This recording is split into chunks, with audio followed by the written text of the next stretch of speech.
อยากซื้อไผ่น้องเพิ่นพี่น้องเอ้ยแต่บัดนี้เฮาว่าสิเอารถลุงป้าไว้นี้เฮาสิวางแผนจังซี่เฮาสิให้น้องเพิ่นย่างไปกับเฮาสิเอาเงินให้ถ้าน้องสู้นำเฮาได้นะย่างฮอดทางพิภาษาถ้าน้องเพิ่นว่าเพิ่นสิย่างนำเฮาสิเอาเงินนี้ให้สิปฏิบัติธรรมไปปฏิบัติธรรมภูกระแตพุ่น ปฏิบัติธรรมเด้อไปกับครูบาอาจารย์บ่ไปกับครูบาอาจารย์บ่แม่นโธ่คือว่าแล้วไปเวียงหยังฉันได้เฮ็ดบุญได้บุญก่อนได้บุญก่อนบุญมากก่อนไอ้ฝากรถไว้นี่ได้บ่นี่บ่เป็นของเจ้าของก็มีเอาบ่ได้เลย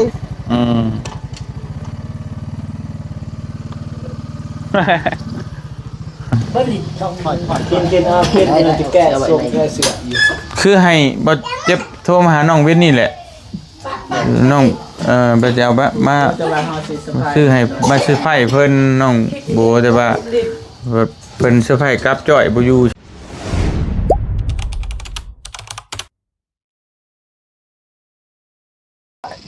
หน้ามันติดเจ้าก็ยกไปมาดิก่อนมันได้แล้วเอาขึ้น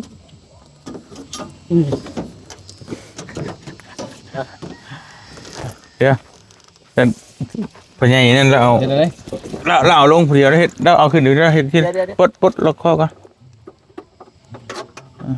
นไหนเด้เราจับสิเราจับเข่าสิเจ็บยานะไอ้นะเอาอีหลีเราจับสิเลยเราจับไปสิโอ้ไปเลยเอาลงเลยปะลงปะได้สิแล้วลงหันบ่ทันแน่เนาะเฮ็ดได้เนาะ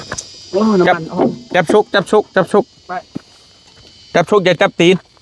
จับชุกโอเคอย่าจับตีนจะน้ำมันออกบ่เข้าบ่ทันหันตัวลืมสร้างเอ้ยบ่หันซั่นโอ้ในปิดอีกบ่หันมันออกแล้วมันบ่เฮาย่อสูงโพดมันออกจากกระบิบบ่ออกนะดูจำได้ก็เราบ่ทันหันจำซั่นนะ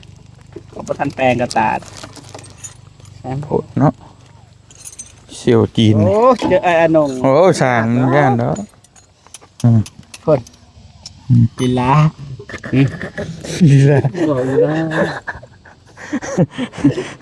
ได้ยิ่งฮะแล้วแปลงให้ก็ได้เลยถึงนี่ก็จะ 3K นะ 3K บ่มีเนาะมีเบิ่งไป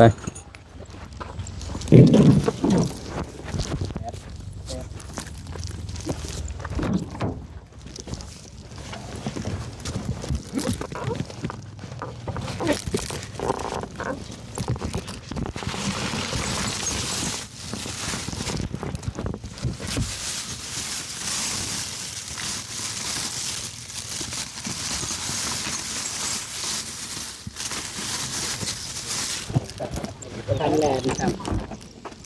ทันมีไอ้นกการสร้างมืออาชีพโปรจะมุนจ่าไม่ใช่ข้าวแปลงรถยนต์เอาพี่น้องเนาะสบายดีเด้อพี่น้องเด้อกับทักทายสบายดีพ่อแม่พี่น้องเพื่อสุขทุกคนพี่น้องบ่ว่าสิอยู่ในและก็ต่างประเทศยินดีต้อนรับเข้าสู่ช่องบ่อเตียงทองชาแนลคือเก่าต่อจากคลิปที่แล้ว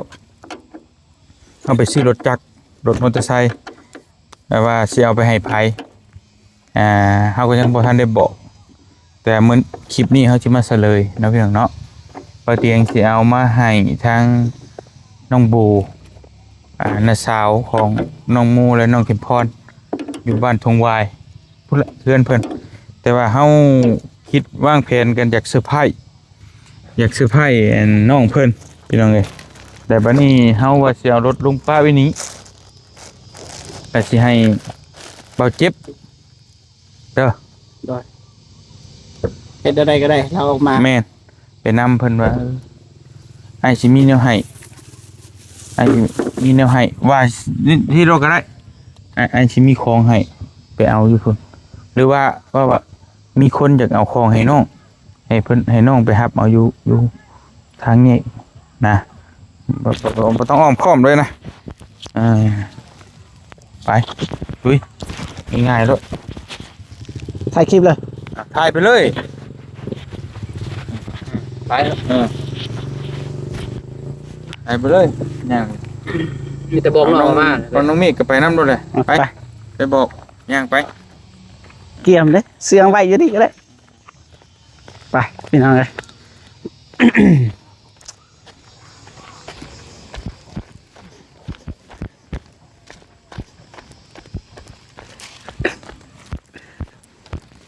รายการนี่บ่ได้พี่น้องเลยเฮ็ดอะไรก็ได้อยากเห็นน้องเพิ่นความรู้สึกเป็นอะไรพี่น้องแต่ว่าเฮาสิสปีกภาษานำน้องเพิ่นว่าเฮาสิพาน้องเพิ่นมานี่นะพี่น้องแต่บ่ฮู้ว่าสิได้พดไปต่อพี่น้องอย่าหันมีลิขสิทธิ์เพลงพี่น้องเลย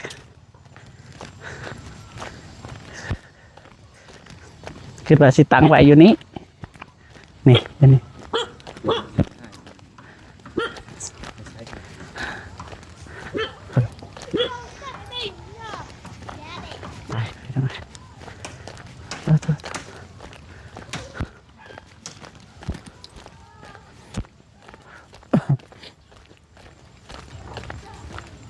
เฮาสิวางแผนจังซี่เฮาสิให้น้องเพิ่นย่างไปกับเฮาสิเอาเงินให้ถ้าน้องสู้นำเฮาได้นะย่างฮอดทางพิภาษาถ้าน้องเพิ่นว่าเพิ่นสิย่างนำเฮาสิเอาเงินนี้ให้สิเฮ็ดแบบนั้น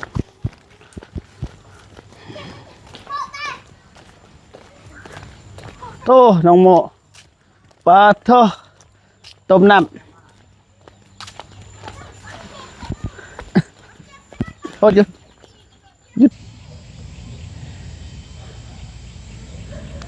ใครเป็นอะไร ดูเห็น ไปใช่ น้องเพิ่นเดินทางไปกำลังเดินทางไปแต่มื้อนี้แหละ ไปใช่ ไปเฮ็ดเวียก พี่เพื่อนอยู่ใช่ อยู่เทิงภู เห็นยัง ชมพู่ ไปพูดพอดีมื้อนี้นี่เฮาก็โทรหาน้องเพิ่นว่ากำลังเดินทางไปมื้ออื่นฮอดมื้อนี้กำลังฮอดครึ่งทางมื้ออื่นไปอีกพอดี2มื้อฮอดจุดหมายปลายทางที่เขาเฮ็ดเวียกนะไม่แต่ว่าสิโทรอีกนี่ ไปเฮ็ดหยังบัด เวียกน้องเพิ่นนั่นแหละ เรื่องยัง แต่บ่ทันถามนี่สิโทร มาถามเบิ่งถาม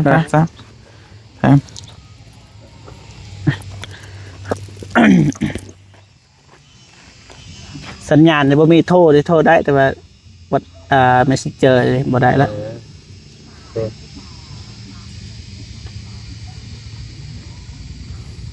มื้ออื่นฮอดเพิ่นว่าเป้าหมายอุตสาหะเฮ็ดคักบ่คักเนาะวางโดยสบายดีเนาะ ขึ้นหนัก มื้อใดสิกลับมาน้องคิดว่า ยึดไปเจอแบบประมาณควรทรงยม 5 วัน เรียนจนก็ได้เฮยมาตรงไหนนี่ค่ะ สิกลับก็บ่ได้ มันก็เดินทางไปนะ ไปต้องมื้อหนึงยังบ่ทันฮอดนี่ ออกแต่เช้าแต่5-6 โมงยังบ่ทันฮอด ไปเฮ็ดหยัง ไปเฮ็ดหยังเนาะ ดีบอย ฮะ เป็นนายดีบอยก็คือยึดเลยก็คือในยุคหัวช่วยเตะนี่ ไปเฮ็ดหยังแหละเฮ็ดหยังคือว่าบอกบ่ได้ ไปเฮ็ดหยังแหละ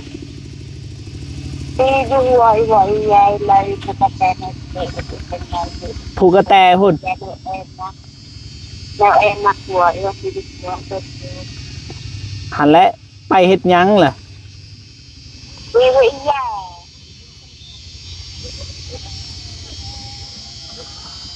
แบบไปลิ้นนี่ ไปหาหยังก็ ปฏิบัติธรรม ไปปฏิบัติธรรมผูกกระแตพุ่น ปฏิบัติธรรม เนาะ ไปกับครูบาอาจารย์บ่ ไปกับครูบาอาจารย์บ่ แม่น อ๋อโธ่คือว่าเราไปเวียกหยัง อืม ท่านได้เฮ็ดบุญได้บุญก่อน ได้บุญก่อน บุญมากก่อน โอ้ได้ปฏิบัติธรรมอย่างไม่หน่อย โอ้ไปเดินทุดงค์ฮะ แม่น ย่างเอาบ่นี่ย่างเอาบ่ เข้าใจ ยัง ย่างเอาบ่ บ่ได้ขี่รถบ่ ยังเอา แต่บ้านนี่บ่ ย่างเอาแล้วเป็น อยู่ไสละผูกกระแต คือมันก็เฮินอัปปีได้นะปีปูกระแตโอ้โห ทางใส่กรองกันบ่ มันเป็นทางตรามัสลาวันตรา ใส่กรองก็ถือสารวันก็ถือย่างเอา โอ้ บ่แม่นไปทางบ้านอยู่ทงมันบ่ บ้านหมอคือ จะไปทางใดน้องไปทางใด น้องไว้มันดอกก็มันตะนึอีไว้ใช้กระดอกมันตะนึงไม่ไกลบ้านอีบัดบ้านแทนเยบัดบ้านแทนอีเป็นหมาล่ะเยบัดบ้านแทนเป็นเกาะหัวปูละ โอ้ทางเกาะหัวภู กันแหละทางนั้นแหละโอ้ไกลได้ผู้แต่พูด ใส่กรองพุ่นน่ะ ทางเขาไปบ้านตะเกียวพุ่นแหละ อืม ย่าง ก็อันตัวเขาไปนั่นแหละพูด จ้า นั่นแหละ หัว โอ้ยบอกครูบามากก็บ่ได้แล้ว เมื่อ เฮ้ยเราก็บ่ฮู้เส้นทางไปจักคนน่ะ เตาไฟ ตาม เพิ่น ผู้เชื่อ ฮะ สาธุ เตาไฟเพิ่น สาวปลายคนต่ออ่าบ่มีสัญญาณเลย บ่มีกันโดแบบนี้ได้เป็นสิเปิดนะใจเน็ตบ่ได้ ครับหมอนุ่งหมักแม่นไปไกลนี่เนาะ ถ่ายคลิปบ่ จ้าแล้ว ได้ได้ ก็มีแต่บอกว่าเป็น ไม่ได้เป็นมาก ปฏิบัติธรรมกะ ครับ ให้เพิ่นได้บุญในหลายๆแต่แกเพิ่นมาเอาบุญ นะ ป้าบุญไว้ให้ ตั้งใจเนาะ ว่า ตั้งใจปฏิบัติธรรม อืม แบ่งบุญให้ทุกๆคนเด้อ ได้สาธุ โดยให้ได้บุญในหลายๆเด้อน้องเด้อ เดินทุดงค์ อืม สาวปลายคน เดี๋ยวให้สิป้าของขวัญไว้ให้ เด้อ เด้อ จะเอาเงินให้นะ10,000ว่าสิมามอบแน่นอน ไปทุดง บ่เห็นครับ ไปทุดง เออ มาของควันก็พอแล้ว มอบของขวัญ ของ อืมน้องเป็นสิได้บุญแต่ตัวสิได้บาปตัวเป็นตัวเขา 13,000บ่เว้า อืม มันจะของควันก็ 10,000 บอกอยู่ เออ เนี่ย ตัวเป็นไปชี้ได้ใช้ผ้าขาวเด้อ ใส่ผ้าขาวบ่ ตัวไม่ชี้บาปได้ โอ้ใส่ผ้าขาว ใช้ผ้าขาวเด้อ สา ไอ้ ธุ บุ้งไอ้ก็ถือสิ้นแปด อืม ไอ้เบิ่ง ประมาณจักวันสิกลับมาคิดว่า คิดว่าประมาณ5 วัน 5 วัน แล้วเขานำตำป่าได้ไผสิถือให้ คือเอง ถือเอง มันบ่บุโอ้หม้อแม่ให้กระโปะยังถือเอาเองบ่ คือรวมกันกันนั่นก็เฮ็ดกินนำกัน ถือรวมกันเฮ็ดรวมกันได้ เรื่องนี้ติดเสื้อผ้ากลับบาดนี่จือบ่โอเคแล้วน้องสาธุบุญน้ำเด้อน้องเด้อ เด้อเด้อ ได้ได้ บ่แม่นอันอื่นดอกเงินนายสิเบิดแหละ โอเค เดี๋ยวมา เออ คน เดี๋ แร ยว กกลับมาจังว่ากันมีแนวมาให้อะนะเดี๋ยวสิปะฝากไว้เด้อเสยเด้อ โดย โดย สาธุ โดย ใหญ่ผู้ใหญ่ตัวนี้ โด ก็ ยโดย สาธุ โดย ถึกสะไปกลับจ้ะ พี่โดยเป็นนึง เท่านี้เลยเด้อน้องเด้อ โดย ได้บ๊ายบาย บ๊ายบาย นมัสการเด้อนะ มาจัดการดิ สิไกล หลวงพี่ก็มาก็ไปมื้อนี้พร้อมได้ก็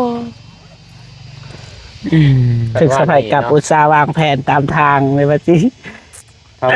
มานี่ก็ มันก็ คือ ทั เขา น คำเนาะ บ่เฮาก็บ่คิดไปสิป่านนี้ไอ้ย่าง ก็ยังซ้ำว่าไปหัวไปชวนนี่คำมาก็มาเนาะ ให้บ่ฝนไปจอบว่าไปเวียกนะ แต่บ่ให้บ่ฝนบอกว่าอันนั้นไปจอบ ไปแบกไม้ แม่ แบกไม้ให้เราไปเอาบุญเอาศีลล่ะ แต่บ่ได้บอกไผใช่ไหม ไปแบบนี้ก็แล้วผมมีไฟเนาะในบ่มีไฟพี่น้องพ่อแม่บ่มีสิบอกไฟแต่ก็ คือเฮ็ดได้บัดรถ ทำภาคไว้นี่ก็บ่กล้าเด้ กันบ่ฝนนั่นแหละ ไป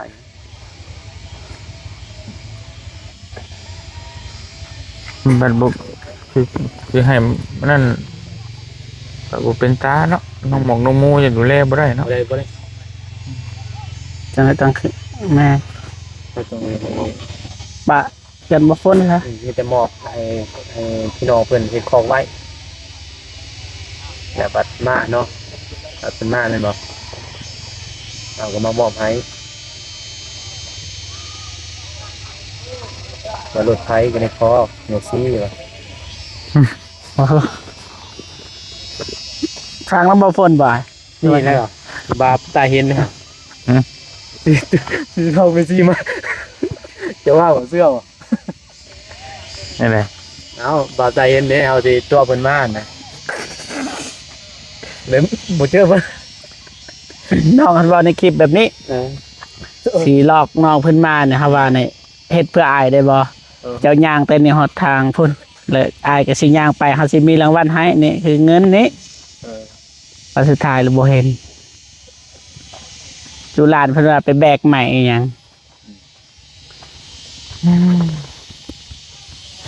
ไปก็ไปไกลพุ่นละบาท ผู้กระแตพูนสูงสุดแบบภูสูงอะนะอยู่ท่าแตงเนี่ยก็เลี้ยวเห็นเลย อยู่ในเฉพาะแหงเสียกล้อง สูงที่สุด ถ้าสูงสุดก็บ่ทอภูกระลิงนั้นอยู่ดักจิ้งนั้น นะ แต่ว่าเขียนนี่ก็คือว่าภูกระแตงเนี่ย เพิ่นบ่ฝนมีบ่เคาะ นี่ไปอยู่ในนั่นเด้ ในเฮือนครัวนะเข้าเฮือนครัวได้ เมื่อไหวอยู่เพื่อนก็ได้ มีเพื่อนจะบ่ มันจะไกลกลับไปกลับมา ก็เมื่อที่เก่าอันนี้เนาะเราอยากทุกคนเป็นจังมีแต่เมื่อเรื่องไปเรื่องมาไป รถเป็นหลายคันบ่ รถไฟไม่ไปดอกจะรถไฟตัวเดียวก็ได้จมคืน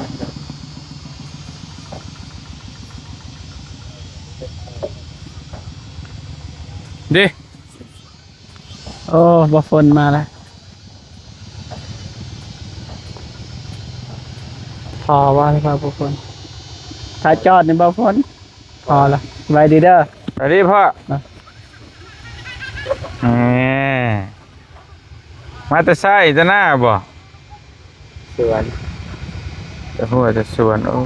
ย เสียนขนาดนั้นเลย ก็ได้เข้ามาพะถามเบิ่งคำมันมีหม่องไว้ก็เอาไว้นี่ก็ได้ นี่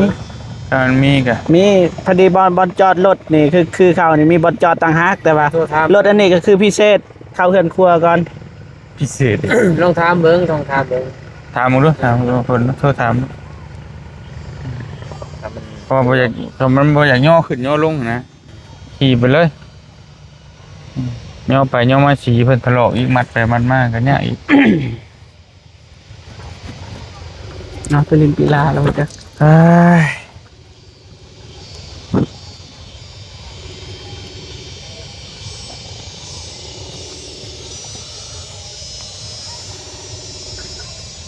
น่าจะไปเล่นกีฬาที่บ่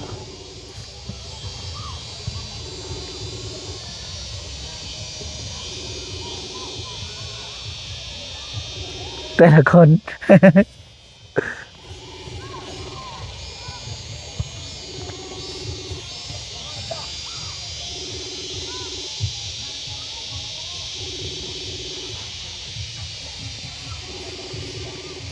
สุฮานพอเพิ่นก็ได้ น้อง ช่วยสารพิษเด้เดี๋ยวแป๊บนึงเด้อพี่น้องเด้อมาทำไมมาไปพี่น้องอย่าไปฝากไว้เพื่อนเบาใส่ฝนนั่นแหละจังว่ากัน เซอร์ไพรส์กลับ อย่างหนักหน่วง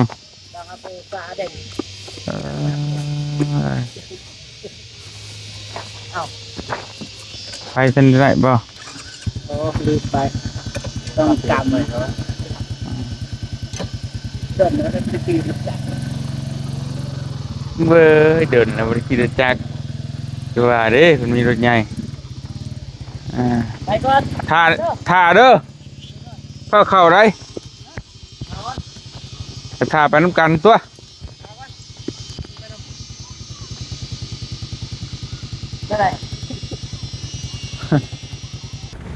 ไปพี่น้องเนาะโอ้ยลึบ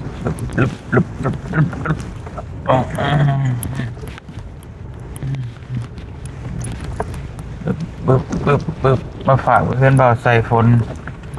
เพราะว่าเขาที่ยกขึ้นยกลงกับมันเดี๋ยวสีถลอกปอกเปิกเบิดเดี๋ยวให้เพิ่นมาพุ่นแหละพี่น้องจังมอบไว้ให้เพิ่นขี่โอ้ยน้องบู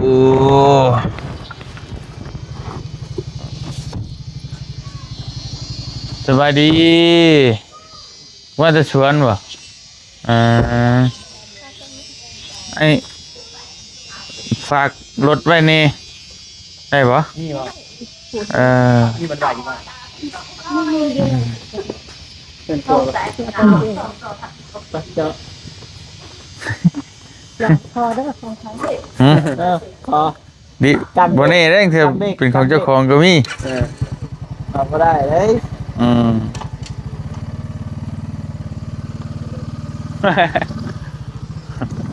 ค่อย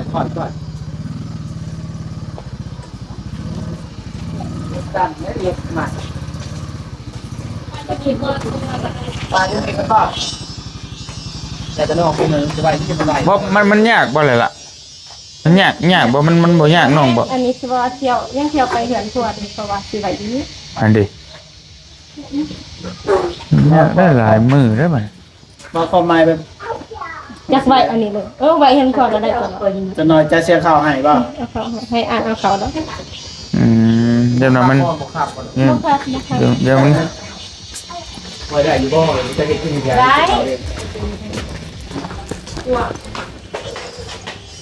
ไว้อยู่นี่ปกติก็เครื่องอยู่นี่แหละเครื่องบ่จิตโอ้บันนั้นออกเนาะผมเห็นออกขึ้นเอาข้าวก่อน บ่นะบ่แบบว่า มือดิ ได้ โอ้ได้อยู่ยาไว้10 วันนี่ได้ป่ะตัวอย่าง ของใคร บ่ทันบอกเลย ก็บอกแล้ว บอกอะไรก็ไอ้ผู้ใหญ่เพิ่นซื้อให้น้องโบแต่ว่ามาปุ๊บน้องโบบ่อยู่บ้านนั่นแหละเขามาอ้ายแบบบ่ฮู้ก็เลยแบบ กัน ที่ ว่าเรา ไปแก้ไปแก้มานะ บ่มีสัญญาณเข้าไปปลูกกระแต แล้วก็โทรหาน้องตอนเสาร์เสียอยู่เนาะครูอยู่เนาะครูแต่เสาร์เนาะ ป่าในประมาณ5 วันครับ มาวันเนี่ยมันลงมาคนเด้เนาะได้ที่เนาะ บ่ถ้ามันยากไงว่าที่แต่สิแก้ไปเพิ่นเบานุ่มนะ เอาอย่างมันก็บ่อึดแล้วบ่เนาะมันเอาไปกินอย่างเนาะ เฮ็ดกินอย่างเงี้ย ทุกอย่าง เอานะเอา ทุกอย่างน่ะ เนี่ยตัวอย่างว่าจังซี่ป้าจังซี่ แล้วมาได้ จะบอกเพื่อน ก็ได้คือกันเพราะว่าเฮาเฮ็ดกินนี่บ่คือกันต้องนั้นมีแต่นำอยู่ ไม่ต้องลิงเนาะก็เลยรับไป นี่คืออยากกิน ไรเนาะเห็นว่ากี้เลยสิ่งลิ้นฮะ เอานะเนาะ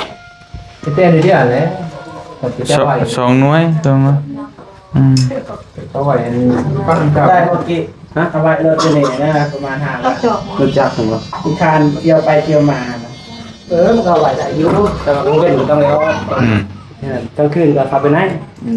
จะต้องเอาเข้ากลางเว้นเนี่ยกลางคืนนะว่ากลางเว้นเอา เนี่ย อยากเจ้าอีกสิเป็นยังเกิดรอต้องนะที่สุดนะหยุด เจ้าเพื่อนบ่อยากเนาะ ก็ได้แต่ขน้องคนบ่ยากกันใช่ไหมจะเอาไอ้ผู้ใหญ่เพิ่นชื่อมาให้น้องโบแต่ว่ามาผัดน้องเพิ่นบ่อยู่บัดนี้นะ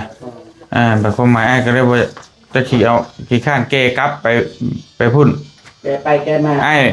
ไปเช่าห้องนอนไปจะเอาไว้อยู่หลังรถก็ตื่นมามันหายเร็วไม่หมดละจะเฮ็ดจังไดบัดนี้ก็ว่ามันก็วันนี้บ่มีมึงไปก็เสียมาไว้เฮ็ดว่านุ่มก็ได้ใช่ป่ะ อยู่นี่ ยันว่าอันนี้มันใกล้แต่มีแต่เพิ่นมาแล้วก็เอาให้เพิ่นนะจบ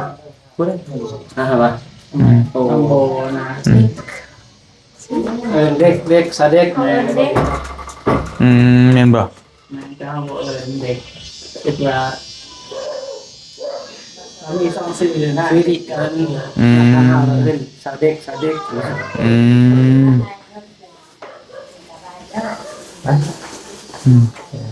แต่มันก็มีนั่นจบเจือยังเอาไปมอบให้น้องนั่นก็ได้แต่ว่ามันหัดมีแต่เด็กน้อยนะพี่น้องเอ้ย ดูแลบ่ได้ สิไปมอบให้น้องหมู่น้องนั่นก็มันเด็กน้อยก็เนี่ยไปนั่นแหละอยู่บ้านก็มีตุ๊กตีเขาตีกาแฟฮักเขาตุ๊กตีเขาก็อยากตี เอา ฝากในเด้อโดยฝากอันเจ้าของเพิ่นบ่อยู่ซะเด้ออันนี้คิดว่าไปชวนไปยังดำมือใดๆก็ใครอยู่ไปนั่นจำเนาะไปปฏิบัติธรรมมาได้บุญเลยบัดนี้ครับบุญเลย ไปแต่มื้อนี้บ่ทันฮอดอื่น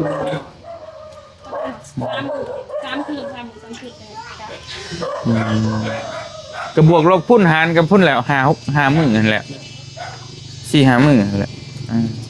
3 มื้อ 3 คืนเกือบมาฮอดหลายคนบ่เพิ่นไป ลา อ๋อ พันตุ๊กเนี่ยจะเอาแล้วมันมาบังเอิญมือนี่รถมือเพิ่นไปพอดีพี่น้องเอ้ย ไปแต่ว่าบ้านนี้ไปนอนอยู่ แม่นบ่ อยู่บ้านแซม อาจจะเฮามาวันนี้ก็บ่เจอซั่นน่ะ ไปแต่วันนี้แล้ว โอ้ไปแต่เมื่อวานนี่พุ่น ดีแล้วไม่ให้บุญมาจะไปบุญปั๊บ อันแรกก็ยังว่าไปทำบุญนำมาได้บุญเด้อก็ยังว่าโอ้ ใหญ่ขนาดนี้ ไวขนาดเห็นท่านตาบ่อยากไปปฏิบัติบ่น้องกะ กว่าเซ็ตมาอยู่นะ อยากร้ายท่านนี้ อยู่สวนน่ะก็ได้นั่งสมาธิอยู่สวนเขาอยากไปสัมผัสอยู่ ไปพ่อไปก่อน โดยพ่อโดย ไปตอนแม่เพิ่นอีเรียก อ๋อโดย ไปกลับเลย โอ้ยเนาะบ่ได้อยู่บ่ได้เช่าพี่น้องเอ้ยไปเท่านั้นแล้วเนาะน้องฝากนี่เด้อโดยฝากนี่เฮ็ดจะได้พี่น้องมาบ่เจอเพิ่นก็เลยฝากไว้นั่นนี่แหละ 18มามื้อน่ะ50 60แล้วคือจะไปก็มาแล้วว่าอักขี้มึงกี่นี่ตอนนี้เข้มบ่ขึ้นนึงอันนี้เท่าไหร่จะต่อยขี้มึงกี่นี่ได้8กิโลอ๋อ1กิโล1บ่คือบ่ทันฮอด1กิโลไปเท่านั้นประมาณว่านี่หากัน1กิโลตลาดก็1.9บาท40 60โอ้2-3มื้อก็สิบ่4-500 เสียรถ มันเป็นรถใหม่ดีมาก ห่างกัน1กิโลรวมกับเอาลง YouTube แม่ยังยา ว่าดอกจูงเอาลูกมันก็ บริสตาร์ท บ่ปิ้นไปนั่นดอก แต่ว่าขึ้นเลข1อะไรนี่ ไปอ่ะ กิโลนึงเอาได้อยู่ดอก ไปเด้ทำงาน โอเคไปซั่นนะกลับก่อนโดยขอบใจเด้อน้องเด้อขอบใจหลายๆไปพี่น้องเอ้ยเอาปะไว้นี่ไปสิมาเซอร์ไพรส์น้องเพิ่นถึกเซอร์ไพรส์กลับจ้อยโอ้ยเนาะ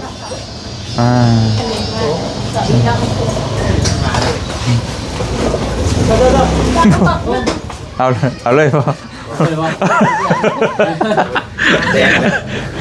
โอ้คิวนึงบ่เป็นหยังดอกมันใหญ่แล้วเหมือนเด็กหน่อย เดือน ไอ้ดอกไปรักษาอะไรเนี่ย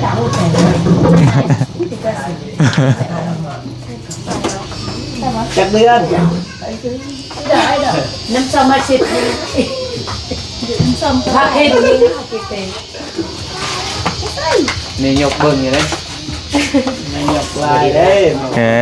โดย ไอ้เอารถมาฝากอืม ก็เอามาให้บ่แม่ ก็ต่อสายคุยเบิ่งเพื่อพวกมันยังไง เปลี่ยนใจ เพื่อพวกมันเปลี่ยนใจเออ แม่เพิ่นจัดการให้อยู่ดอกมีรุ่นเยอะ บ่เอาแล้วติบัดนี้สำระดับนี้บ่เอาแล้วติมันต้องตึบมันเลยต้องปิดประตูได้จ้ะอันนี้มันไม่มีประตูน่ะ เก็บเงินก่อนเนาะ กินเอากินเราจะแก้ส่งแก้เสืออยู่ คือให้บ่เจ็บโทรมาหาน้องเว้นนี่แหละน้องบ่จะเอามา จะว่าเฮาสิสบาย คือให้มาซื้อไฟเพิ่นน้องโบแต่ว่าเพิ่นซื้อไฟกลับจ้อยบ่อยู่ช่ำบัดจะได้จะเอาป้ายวันนี้แหละเพิ่นมาแล้วเอามอบให้เพิ่นนะ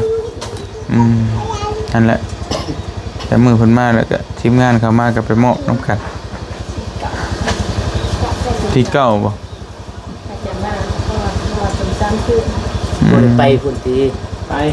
แล้วว่าบ่ ไปโทร ไปแล้วเด้ แสดงว่าตัวพี่น้องตัวคนละสัตว์พอบ่ได้ไปพุ่นทีบ่เราไปนี่คราวเดียว ไปแบกใหม่ แม่ไปแบกไม้ อันนั้นคือบ่เตียงว่าในคลิปก่อนน่ะพี่น้องเอ้ยว่าบ่เตียงให้